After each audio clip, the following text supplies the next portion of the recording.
Hey guys! It's me, Selena B. Dahil swerte ang mga baboy ngayon, nandito ako. Ngayon, tuturuan ko kayo mag-makeup. Yung matino, hindi katulad ng pagsasalita ko, hindi matino. Ngayon, ang tuturo kong makeup ay yung mga pang-teenager, yung mga katulad kong 15 and above. Siyempre, kailangan maganda, you know. Ang unang gagawin ay kukuha ka ng moisturizer. Siyempre, lalagay mo muna sa daliri mo. Yan.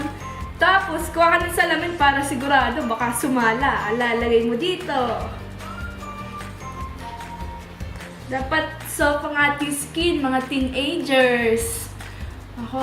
Wag muna magpa-foundation at nakakasira ng balat. Ang sunod naman ay sunscreen. Bello. Dito sponsored. Bili lang to. Naluluka na nga ako. Masaya ako. Ba't may problema ka? Para hindi umepekto ang sinag ng araw. Hindi tayo mangingitim. Pero I'm a proud morena. Yun. Sunod ay ang Pond's White Beauty Cream. Huwag muna tayo magpa-foundation. Masama kasi yun sa balat. Titighawatin ka talaga. Yan, kumalo. Dahil yan pang ating skin, dun muna tayo sa mga moisturizer, mga sunscreen at day cream.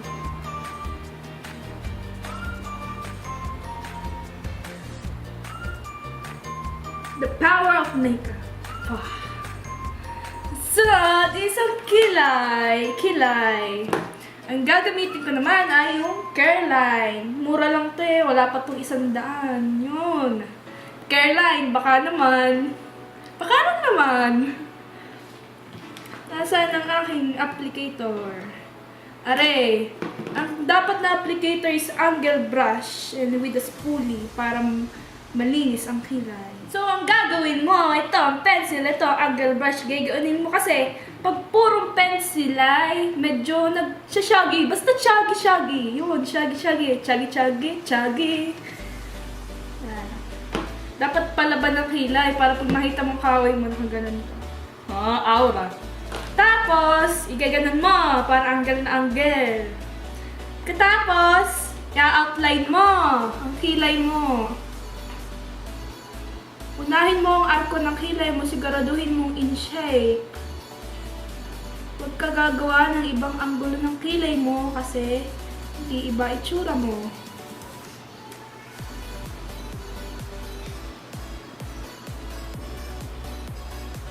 Kabila. Kadali-dali magkilay, #kilay is life. Pag makita mo ang kaaway mo, nakaganon ka. Napakawang kaaway.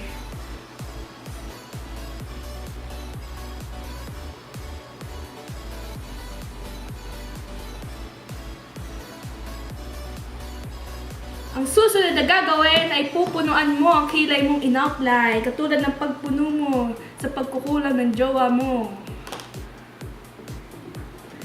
Hay nako.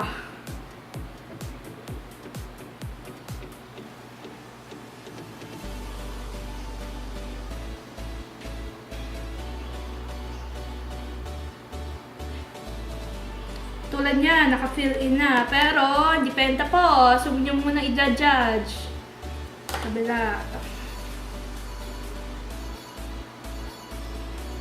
Bale, ang ginamit ko is yung Careline na pangkilay. Sunod, ay gagamitin mo ang spoolie para i-brush to.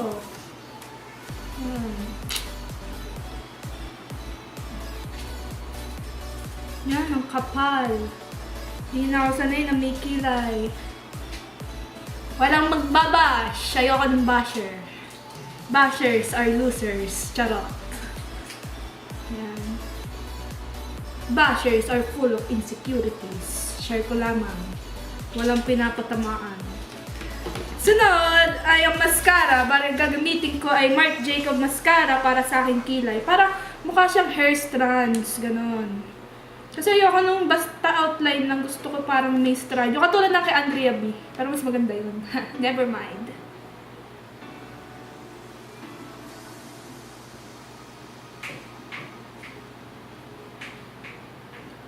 Mukha siyang may strand ng buhok na makapal. Yan ang aking kilay. Pantay na ba? Kilay are not twins, they are sisters. Kaya kung nakita mo ang ex mo, gumanong ka. At irapan mo. Charot na. Next is ang eyeshadow. Ang aking gagamitin is Metallized Eye Cheek Palette.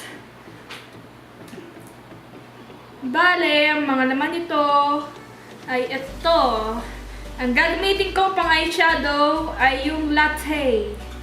Ngayon, kukuha ka ng eyeshadow brush, yung ganito ang tip. Simulan mo dito sa buong eyelids mo. Yan. Saka dito. Ang sunod na shade is Bark, yung mas darker. Bale, lalagay mo siya sa dulo ng eyelids mo. Ganito.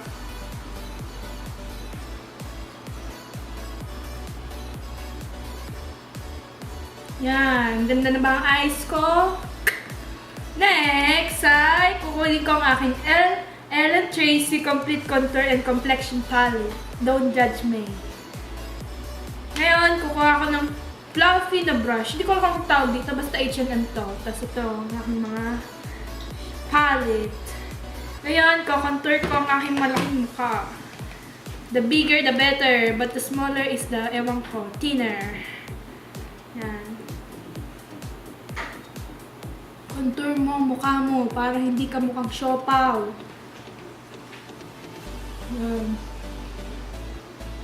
See the difference? No difference because my face is really big. Share ko lamang.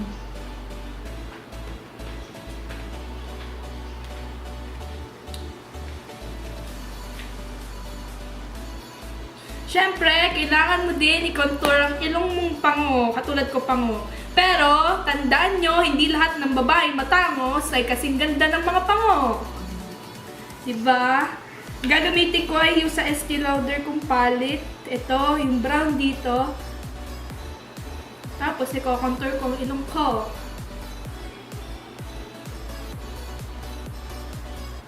Tangos ba? Next is, mamaya tayo magmamaskara at eyelash curler. Is blush on. Bale, ang gagamitin ko is Clinique Chubby Stick Cheek Color Balm. For a what Jojo Scream. Ewan ko ba sabi dito? Sorry, not sorry. Ito, Clinique. Inuubo ako.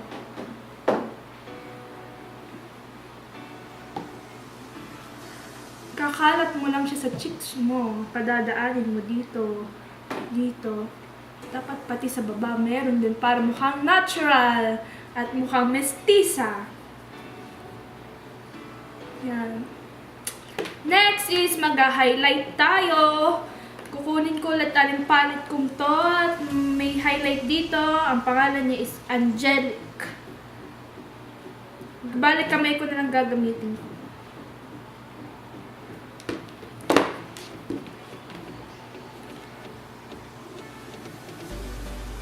Oh, glow! Oh, ano ka ngayon?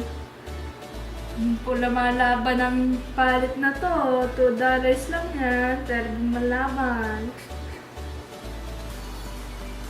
Diba? Angelic.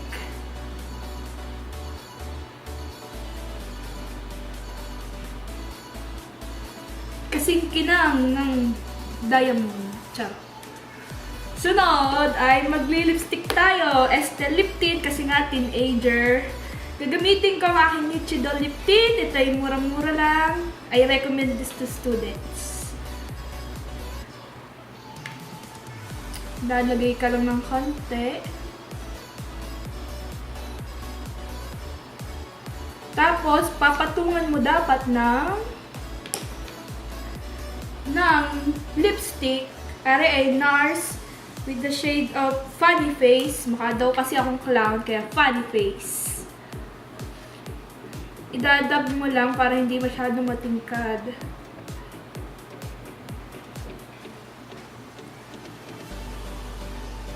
Ang sunod na gagawin ay mag-setting spray. para magstay. Hindi katulad ng relasyon nyo, ang isa ay umaalis at ang isa nag-i-stay mag-isa. Char lang.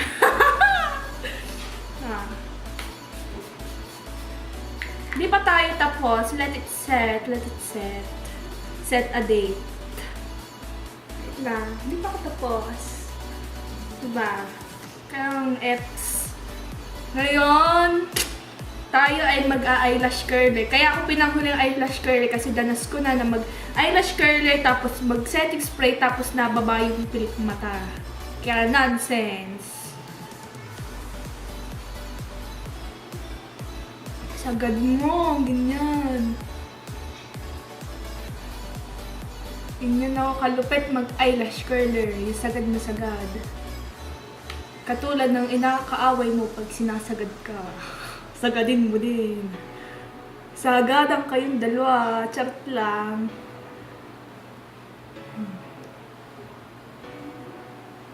Yun na. Hindi ko alam kung itsura ko sa camera to. Pero sana maganda ako.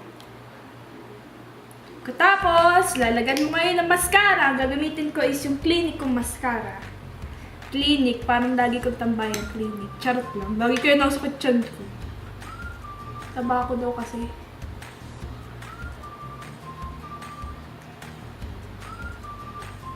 See the difference? Kabila naman.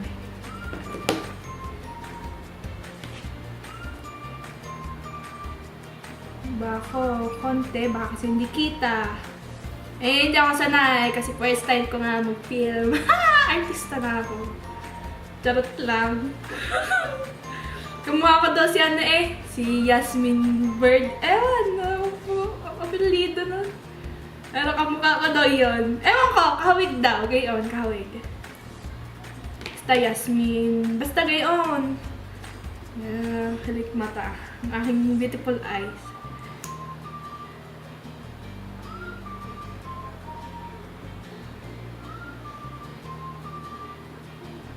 Yan, pantay na. Ngayon, tatanggalin ko na ang aking roller. Rolling in the deep. We couldn't have it all. Tsura kong Bale, lalagay ko siya dito. Ang gulo. Dito.